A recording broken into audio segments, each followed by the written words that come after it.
Good morning, tropa. So, for today's video mga tropa, marami kasi nagtatanong, ano ba daw yung gamit kong camera? Bakit ang linaw?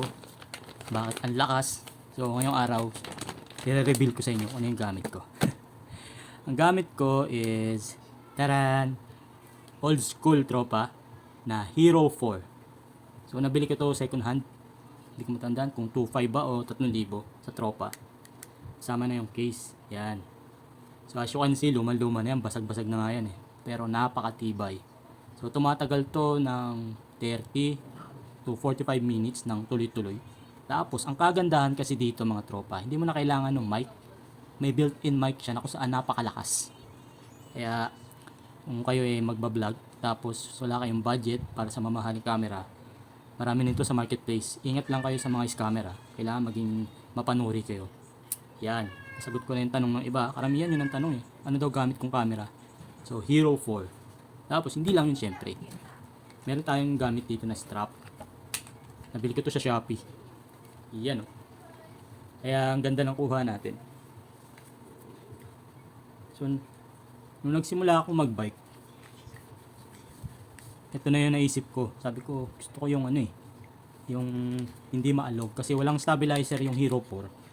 So kung ilalagay ko siya sa bike, matagtag, maririnig yung kung anong tunog. Pero kung sa katawan mo ilalagay, yan. Ganyan yan. So smooth, 'di ba? Kahit na hindi mo na kailangan ng stabilizer. Yan. 'Di ba? Malapit pa siya sa bunganga mo. Kaya pag nagsasalita ako, malakas. Okay. Na-discuss ko na yung gamit nating camera, tsaka camera holder. Ngayon naman, pag-usapan naman natin, ano ba yung gamit kong app sa pag-i-edit. So, karaniwan ang ginagamit kasi CapCut. So, ako ang ginagamit ko is UCut.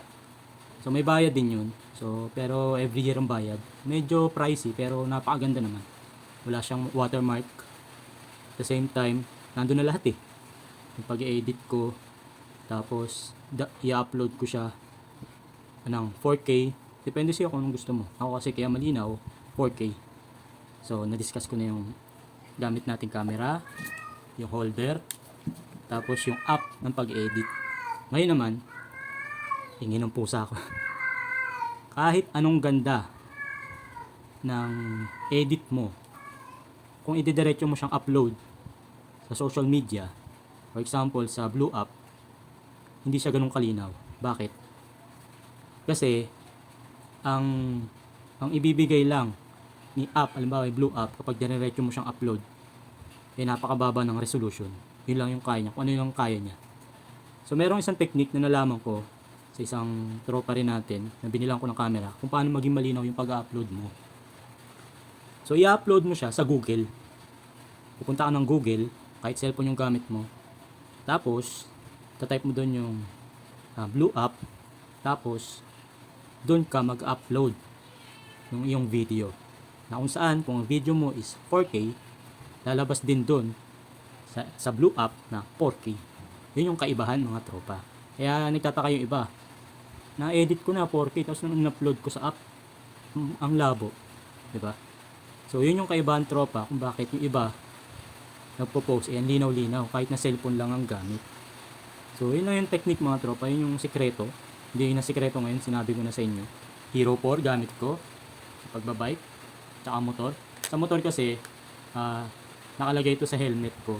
Tapos mayroon akong wired na mic. Tapos sa bike naman, nasa chest ko. Tapos, ang app na pag-i-edit natin is UCut, di ba? Tapos pag nag-upload ka, punta ka ng Google Chrome. Oh, di ba mga tropa? Yun yung dahilan kung bakit yung video ko is malinaw.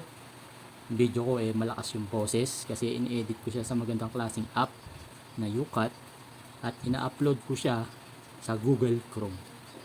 Yun lang mga tropa, sana may natutunan kayo. So paano, hanggang dito na lang muna yung video natin. Magbibenta pa ako ng laruan. Kailangan natin kumita kasi marami tayong gastos ngayong August. Nandiyan yung birthday ng Ermat ko, anniversary namin ni Mrs. So ngayon 1K pa lang yung pera ko. Kailangan maka at least 5K ako bago man lang pumatak yung August 11. Tapos baon pa ng mga bata. Biyernes ngayon, Lunes, hingi na naman ng baon sa akin itong mga to. So paano mga tropa, hanggang dito na lang yung video natin. Sana may natutunan kayo. Buti pa si Tonton. Peace. Bye bye.